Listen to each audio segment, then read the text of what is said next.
Bonjour et bienvenue sur Tips, le podcast d'Ocha qui vous donne toutes les clés pour lancer et booster la croissance de votre podcast. Moi c'est Emma et dans l'épisode de cette semaine, on va voir ensemble comment promouvoir efficacement son podcast sur les réseaux sociaux. Vaste programme.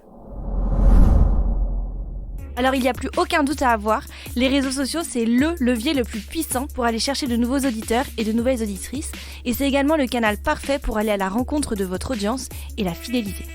Si vous êtes des auditeurs et des auditrices fidèles de Tips, vous vous doutez peut-être de la première recommandation que je m'apprête à vous donner. Pour promouvoir efficacement votre podcast sur les réseaux sociaux, il faut que vous partiez de votre audience cible. C'est certainement la chose la plus importante à savoir avant de vous lancer tête la première sur les réseaux sociaux.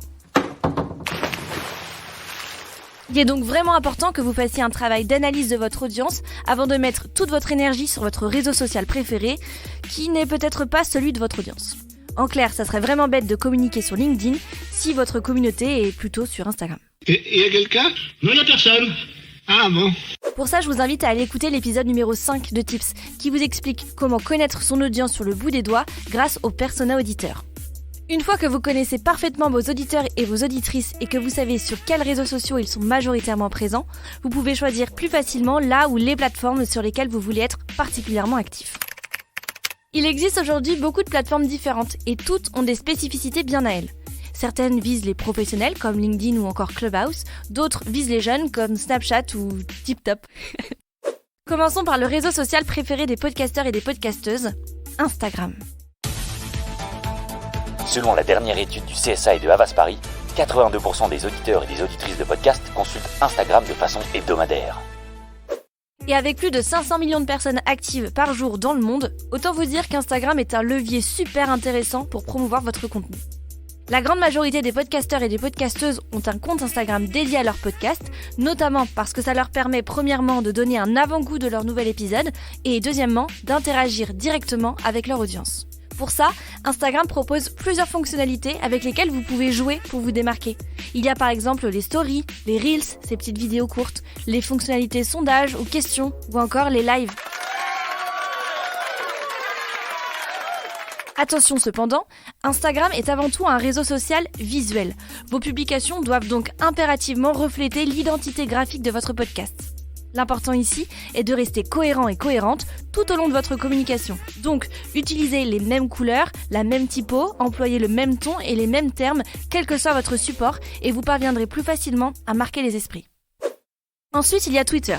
Twitter, c'est LA plateforme de l'instantanéité et de l'actu chaude. Ici, tout va vite. Très vite. C'est ce qu'on appelle le real-time marketing. Il faut être réactif, rebondir sur des faits d'actualité qui sont soit en lien avec le sujet de votre émission, soit, pourquoi pas, en lien avec le monde du podcast. C'est pas évident, je sais.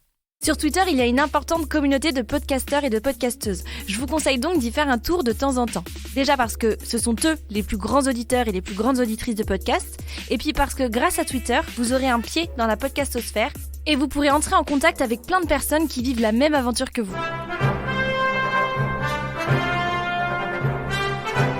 Finalement, Twitter est plutôt un lieu pour échanger sur les pratiques du podcast et rencontrer, virtuellement pour commencer, d'autres passionnés comme vous. Il y a aussi beaucoup de comptes Twitter qui font de la curation de podcasts. Vous pouvez vous rapprocher d'eux et vous faire connaître pour avoir peut-être la chance d'être cité dans leur prochain tweet. Parmi ces comptes, vous pouvez aller voir du côté du Podtaker, de Thomas Crayon ou encore du Pod, qui cite toutes les semaines des émissions. Facebook est peut-être le réseau social auquel on pense le moins quand on lance un podcast. Et c'est vrai que la plateforme est un peu plus en déclin ces dernières années. Mais je vous assure qu'elle reste quand même très utile aux podcasteurs et aux podcasteuses, surtout à celles et ceux qui sont en demande de conseils et qui ne savent pas vers qui se tourner pour poser leurs questions. Ou qui ne connaissent pas encore Tips. Oh, les pauvres. Avec l'émergence des podcasts, Facebook a vu naître de nombreux groupes privés d'entraide à l'intérieur desquels des podcasteurs plus expérimentés prennent sous leurs ailes des podcasteurs plus novices et les aident à booster leurs écoutes.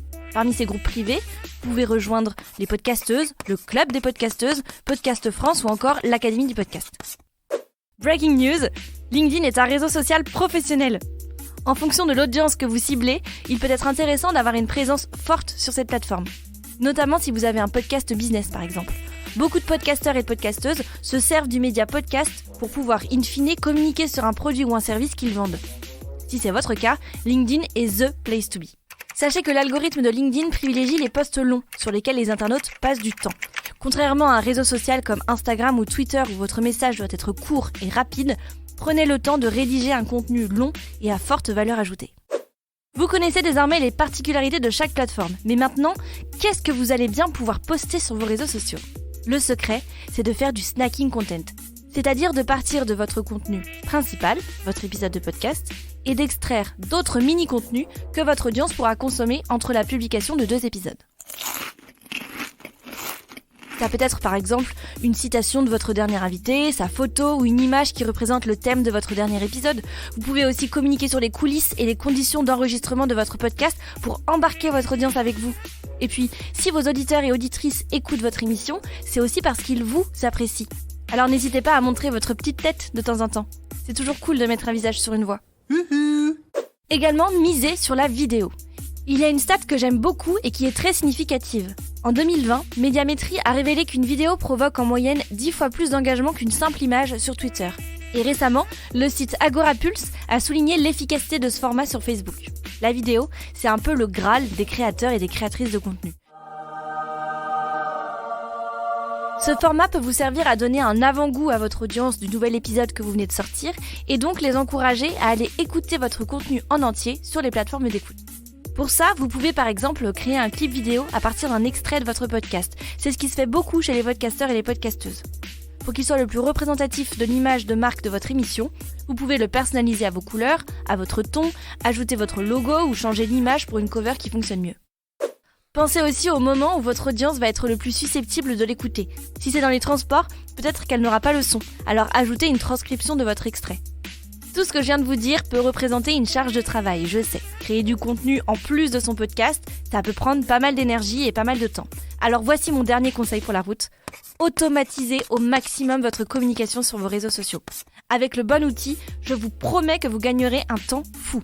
Ocha, par exemple, vous permet de créer vos clips vidéo, d'écrire vos messages, de planifier vos publications sur Instagram, Facebook, Twitter et LinkedIn et de suivre l'impact réel de vos posts sur vos écoutes. Tout ça dans l'onglet réseaux sociaux de la plateforme. C'est tout nouveau et ça vient de sortir. Je vous invite vraiment à aller y jeter un œil. C'est la fin de cet épisode. Merci beaucoup pour votre écoute. Si ça vous a plu, vous pouvez nous laisser un avis sur Apple Podcast et mettre 5 étoiles sur Spotify. Et vous pouvez aussi partager cet épisode autour de vous. Aujourd'hui, on voulait particulièrement remercier Basti B, qui a laissé ce commentaire sur Apple Podcast. Trop bien l'épisode sur le référencement naturel, hyper utile. Merci Bastib, on est très content que cet épisode t'ait plu. D'ailleurs, si vous avez vous aussi des suggestions de thèmes pour les prochains épisodes, n'hésitez pas à nous le dire sur les réseaux sociaux d'Ocha ou sur Apple Podcast. À la semaine prochaine pour un nouvel épisode. Ocha Originals. Cette émission vous a été proposée par Ocha, la première plateforme française d'hébergement et de marketing du podcast.